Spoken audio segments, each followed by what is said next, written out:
এবারে আমরা আলোচনা করব উড রাদার নিয়ে, যার অর্থ বরং।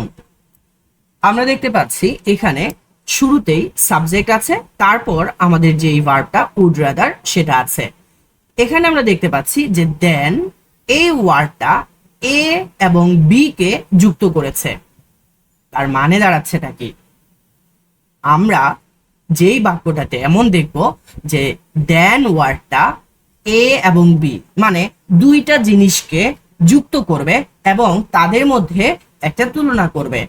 ফর এক্সাম্পল, আমি বললাম যে তুমি ফুল কিনতে শাহবাগ না গিয়ে বরং নীলক্ষেত যাও।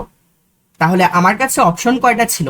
দুইটা ছিল, একটা হচ্ছে শাহবাগ আর একটা হচ্ছে কি নীলক্ষেত। তাহলে এই দুইটার মধ্য থেকে আমি একটাকে প্রায়োরিটি দিলাম, একটাকে প্রেফারেন্স দিলাম।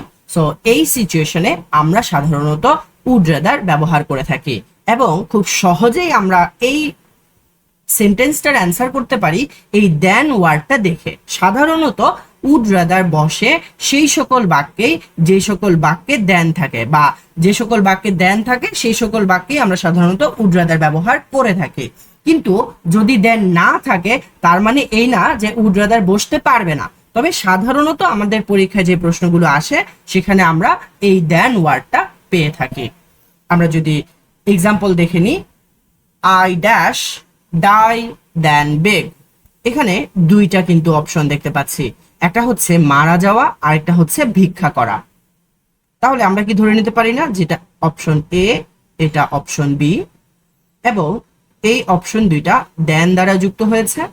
এবং এখানে কিন্তু আমরা একটা প্রেফারেন্স দেখতে পাচ্ছি যে আই ড্যাশ ডাই দেন বেগ, ভিক্ষা করার চেয়ে বরং আমার মরে যাওয়াই ভালো। তাহলে এই যে বরং এর অর্থটাও পেলাম, ভিক্ষা করার চেয়ে বরং আমার মরে যাওয়াই ভালো। তাহলে বরং এর অর্থ পেলাম, দেন পেলাম, যা কিনা এ এবং বি অপশন দুইটাকে যুক্ত করেছে। এবং সব মিলিয়ে আমরা কিন্তু এখানে অ্যান্সার হিসেবে উড রাদারকে নিতে পারি। সেক্ষেত্রে আমাদের বাক্যটা দাঁড়াচ্ছে I would rather die than beg, অর্থাৎ ভিক্ষা করার চেয়ে বরং আমার মরে যাওয়াই ভালো। আমরা আরো একটা এক্সাম্পল দেখে নিই, he dash fail in the exam than cheat.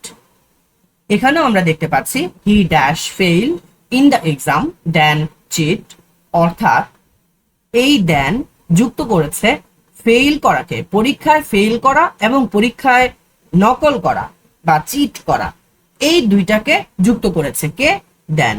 তাহলে এখানেও কিন্তু আমরা সেম সিচুয়েশন পাচ্ছি যে দেন এ এবং বি কে যুক্ত করেছে এবং অর্থটাও কিন্তু অনেকটাই এমন দাঁড়াচ্ছে যে he dash fail in the exam then cheat, পরীক্ষায় নকল করার চেয়ে বরং ফেইল করাই তার জন্য ভালো। তাহলে দুইটা অপশন থেকে সে কিন্তু ফেইল করাকে বেছে নিল, তারপরেও সে চিট করবে না। তাহলে অ্যান্সার কি দাঁড়াচ্ছে? He would rather fail in the exam then cheat. আশা করি আমরা সবাই পুরো বিষয়টা ক্লিয়ারলি বুঝতে পেরেছি।